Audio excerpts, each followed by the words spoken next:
Hello, folks. Welcome back. I am Jon Najarian, and you are tuned into 3 at 3.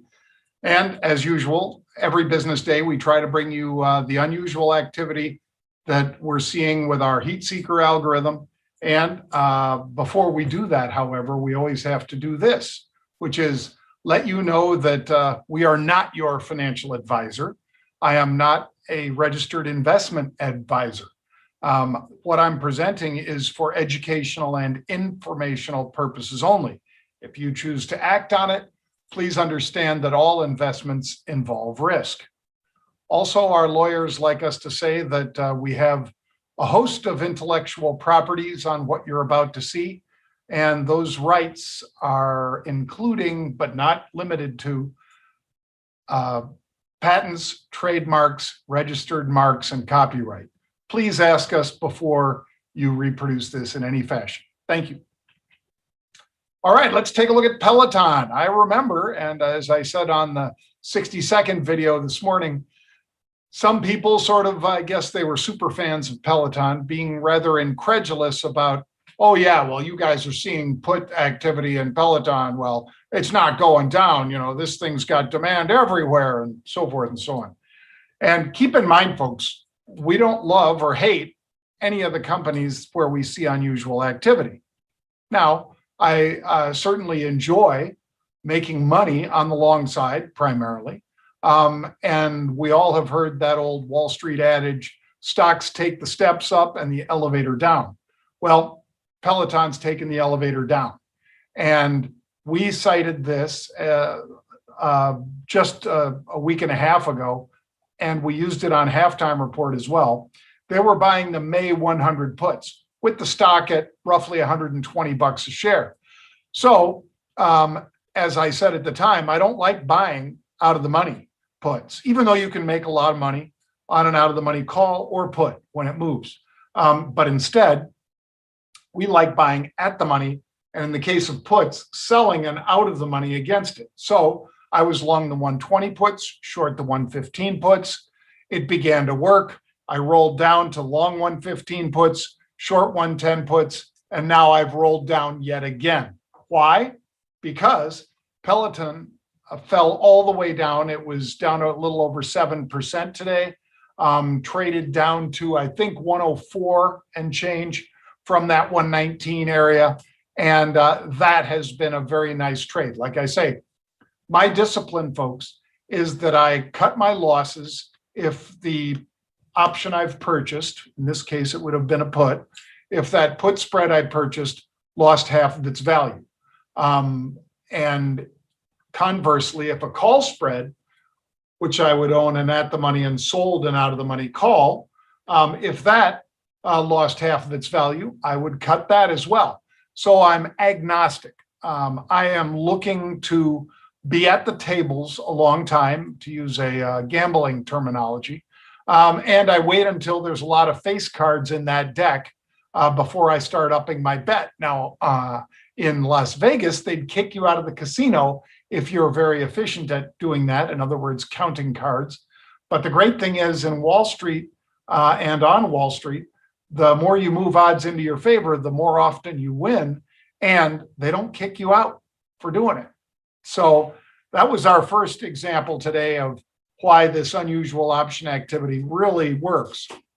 Now, that's also a quick little shot from our friends at TradingView, which shows that they are extremely on the sell side in this one as it falls as well. It's a $31 billion company. Earnings are May 6th. You guys kind of know the drill here. They've got a huge backlog, but nonetheless, the Consumer Product Safety Commission kind of came after these guys. And the question is, I'll posit, did someone know about that before this was made public? Because it didn't come public till today. And that's why it experienced additional pressure beyond the pressure that drove it down from 120 to 115 and so forth to the downside last week. Well, maybe they did.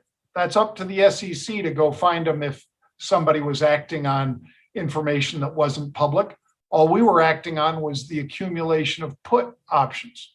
So that said, let's tell you about Voyager, which sponsors our 10 a.m. Eastern Time daily crypto bite.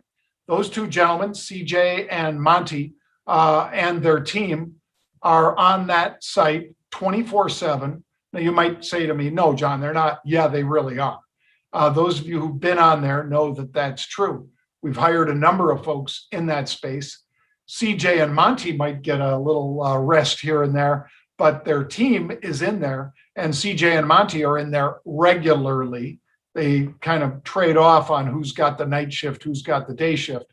But anyway, cryptocurrencies trade 24/7 and on the weekends. And as many of you know, they experienced a big drawdown yesterday. Cryptos did. Why? Because Saturday night late into Sunday morning, somebody triggered a waterfall of selling, which about 1 million accounts were not necessarily wiped out. One of them was already a 60 some odd $1 million account, but they were forced to sell through liquidation. Why? Because many of those people use extraordinary leverage, sometimes 100-to-1 leverage when they're trading crypto. So you only need a whack beyond a certain threshold for those people to lose a lot of money really fast. And that's what happened. And that's widely reported. We were just kind of filling in our people on how that they go about that. They do it without mercy, and they do it with no remorse. When you have somebody trading with 100-to-1 leverage, you have to act that way. But anyway, you can join that room for $1 a day. I'm sorry, not $1 a day, $1 for the first month, $1 for the first month. And it's sponsored by Voyager. And we certainly appreciate Voyager and their sponsorship there. Now let's get into the new stuff. Caesars. This is, of course, a casino. I was talking about counting cards and how they kick you out. Yeah, doesn't matter if you're a shareholder or not. If you're counting cards in their casino, they're going to toss you.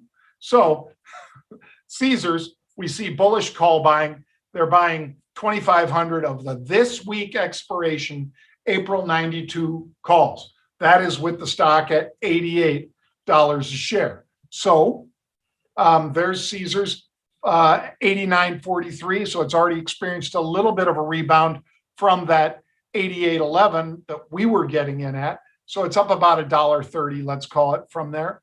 And they're betting that it goes back to 92 or higher. And there you see the movement that it's had, with the peak being right around the 14th of April when it was about $98 a share. So do we see a little bit of a pop back? And if we do, those options will pay off nicely. Again, I didn't buy those weekly 92 calls. I bought like the 88 calls and sold a higher strike against it. As long as you do that trade 1-to-1, folks, there's no additional upside risk in that trade. We passed 17,000 subscribers last week. We appreciate each and every one of you that has subscribed. If you have not, go to YouTube, type in Market Rebellion, click where that black arrow is there and subscribe.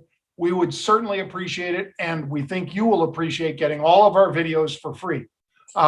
So whether or not it's a proprietary video that we only release to our subscribers and then put out onto YouTube and the public, all of our videos end up on the YouTube site. You can get them for free. Just go to YouTube, type in Market Rebellion, and click subscribe. Thank you.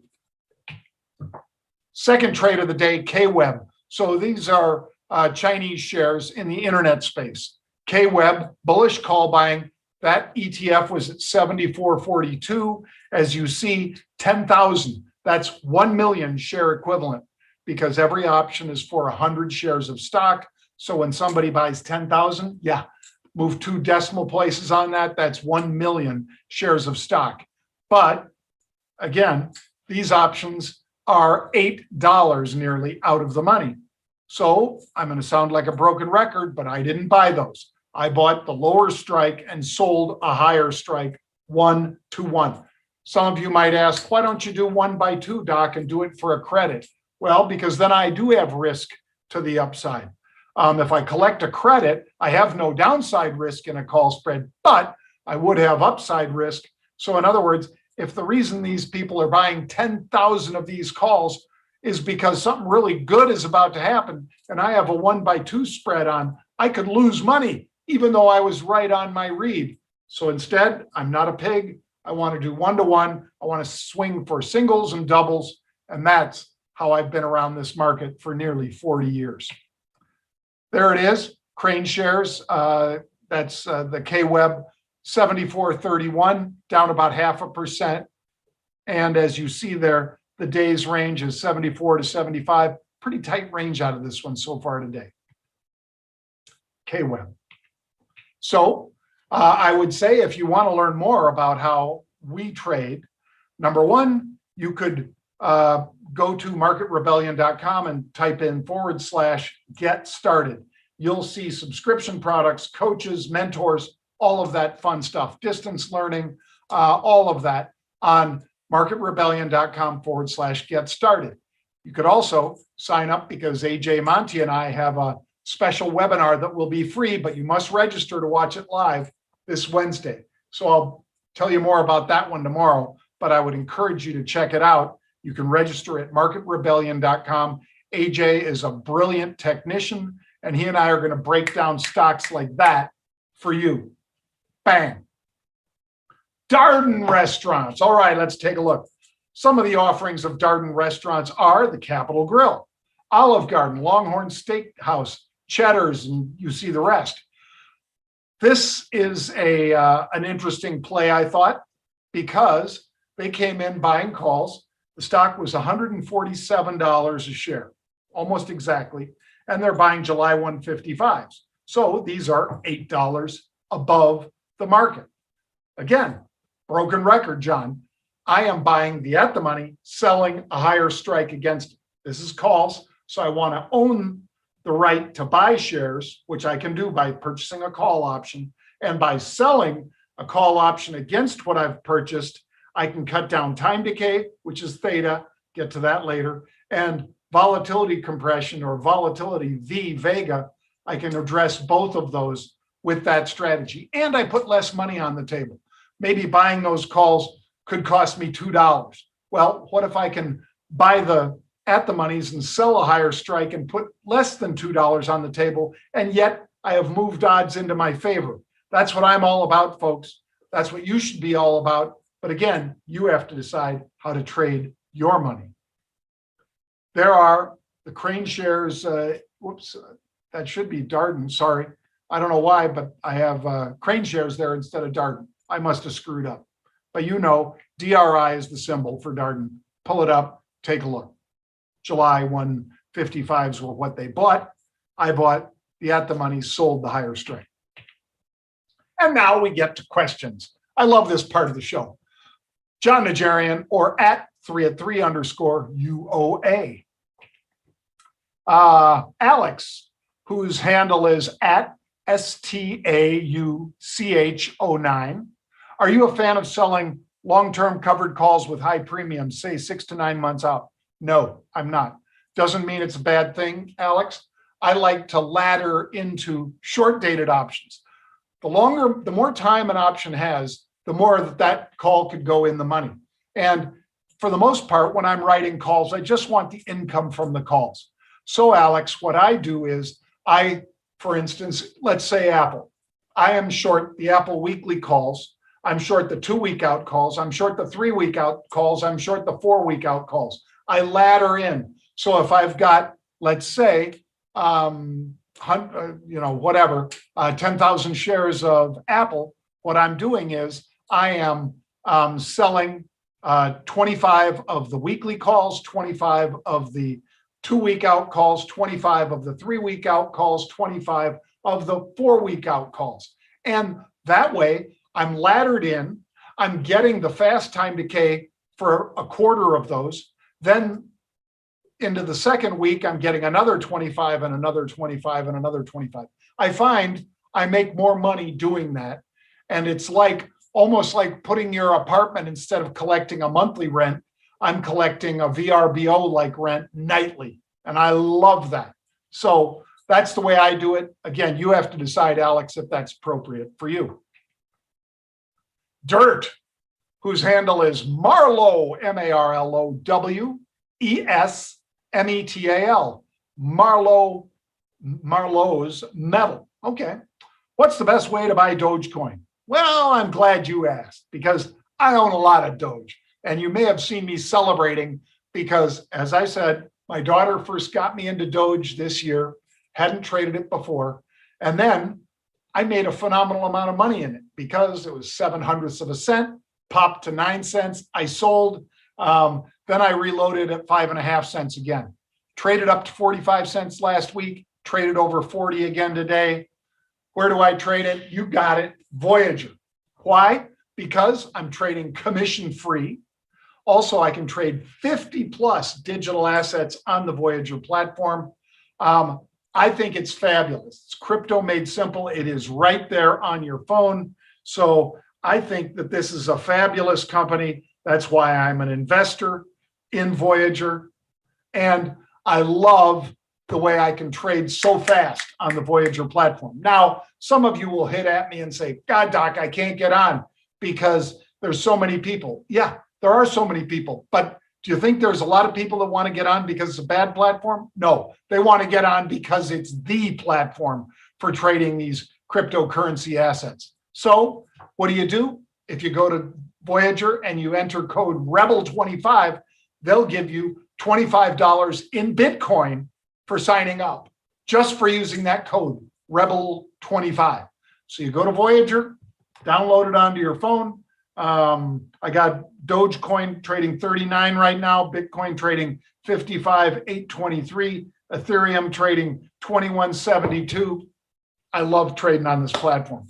Enter code REBEL25 in their promo bar, and they will give you $25 in Bitcoin. How do you beat that? All right, MMEDF. John Giannis asks, and his handle is JOHNGIANIS. I'd like to hear where you are currently with MindMed and if you think it's a long-term hold. Yes, I do. John probably heard me when I interviewed the chairman of the company on my podcast. I think he's a brilliant guy. He and Kevin O'Leary own a ton of stock. I own shares. I love the company. I'm in it at 30 cents a share. It got up, I think, over 4. I took some profits. It's pulled back down now to $2 or thereabouts, I think, MMEDF. And if you don't know what they do, they're microdosing of peyote, LSD, a whole bunch of restricted psychedelics.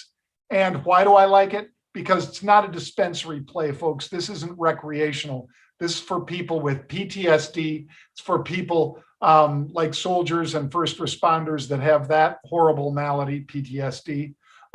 It's also for people that are getting off of drugs and things like that, like heroin and so forth, and they don't want to go to Oxycontin or whatever, pain medications and so forth. I think it's a great company, a lot of upside, and I certainly like it. I am reloading at around this level. And thank you for asking, John. Theta, Al Swati, and his Sabawi. Sorry, Al, if I'm butchering your name. They butcher my name all the time. That's not a justification for me, just letting you know that dyslexia and my brain connecting with names like yours and mine are tough. But anyway, sir, thank you for the question. Al's handle is at Al, SABAWI, Theta. Okay. Now I know he's not talking about the coin. Why? Because he said he's trying to explain options theta, not theta the coin, which is a cryptocurrency, but options theta to my 14-year-old son. What is the theta on an option to eat a ripe avocado after you buy it for $1? Will it change dramatically if you cut the avocado in half? Of course it will. And as Al is implying, theta is time decay. So the more time that goes by, the more that avocado goes from that beautiful looking avocado there to that. So you cut that in half, and time decay is the measure of the rate of decline of the value of an options contract due to the passage of time. So that's why I do that one-to-one spread, folks. That's why for every option that I buy, I sell an option, because then I can address time decay. I'm also which is theta, and I can also address vega, which is volatility. So both of those. And Al, I can't say enough how you're a great dad teaching your son, and those of you who have daughters as well. I have 2 daughters. Teaching your son or daughter about time decay as well as vega. I think it's brilliant to do that, and I applaud you for doing it. They will thank you as they become young adults able to trade. So thank you very much for watching today, folks. I hope you enjoyed this today, the 19th of April's version of 3 at 3. Please tell a friend. Don't forget to register on YouTube. And if you have any questions for us, you can send them to my Twitter account at Jon Najarian, or you can go to marketrebellion.com/get started. Thank you. I hope you have a great day, everybody.